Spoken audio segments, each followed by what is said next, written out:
سلام دوستان، خوش اومدید به یک ویدیو جدید از کانال خودتون. دوستان امروز ما اومدیم یک شهر بازی برای دخترم.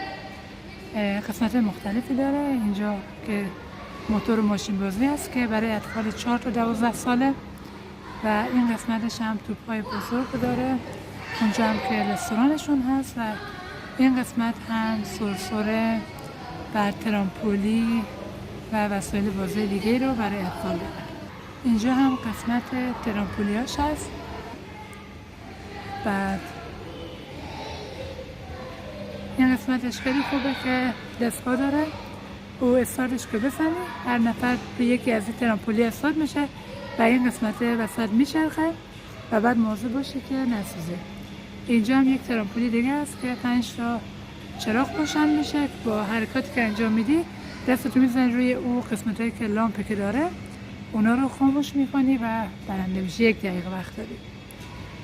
بعد اینجا مخصوص برای اطفال 4 تا 12 سال است. ما دختر ما آوردیم.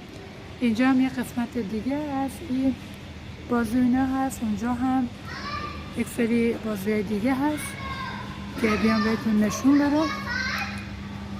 بعد اینجا هم یه قسمتایی هست که حالت نرده داره که میره داخلش، میره قسمتای بالا و بازی مختلفی داره. سرسره‌های تونلی خیلی بزرگ و همچنین سرسره‌های سرباز داره که یکی سوار شدم که خلاصه دستم سربازه. اینجا هم یه قسمت بازی دیگه هست و این هم یک نمای کلی از جایی که برای شما من ویدیو گرفتم. ببینید اینجا سرسره‌های بزرگش هست.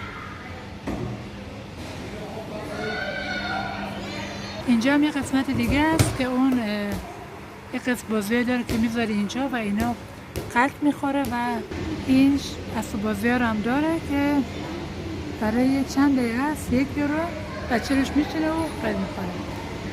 این بازی هم هست. اینجا رو هم داره که خیلی یک بازی خوبی است برای اطفال. اینجا هم بازی فوتبالش رو داره. اونجا هم که سرسره تونلی گفتم بهتون. این هم اینجا سرسره تونلی داره که از قسمت ها بالا میری و از اونجا سر میخوری میای بیرون. خب این قسمتش هست که بالا میریم و اونجا میتونیم سرسره ها رو استفاده کنیم، ترامپولی رو استفاده کنیم و خیلی چیزای دیگه که اینجا هستش. خب دوستان اینجا رو ببینید. این قسمت بازی ها رو هم داره. بعد من سرسرهش سربازه ولی یک سرسره دیگه داره تونلیه که او خیلی اون قسمته که متاسفانه من از ارتفاع ترس دارم و نمیتونم الان برم پایین.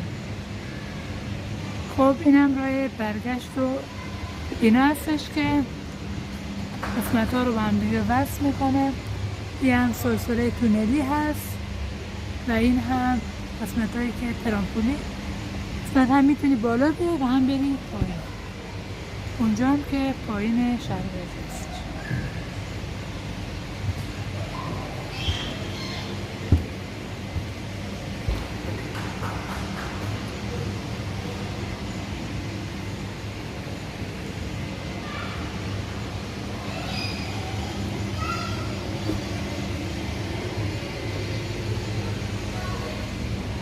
خب من برم پایین.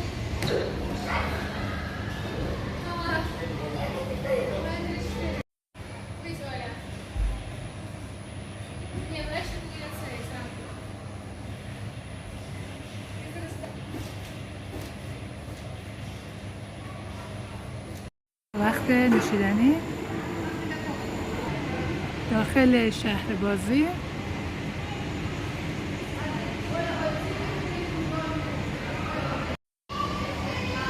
اینجا هم اتاق توپ و استخر توپ و اینا هستش.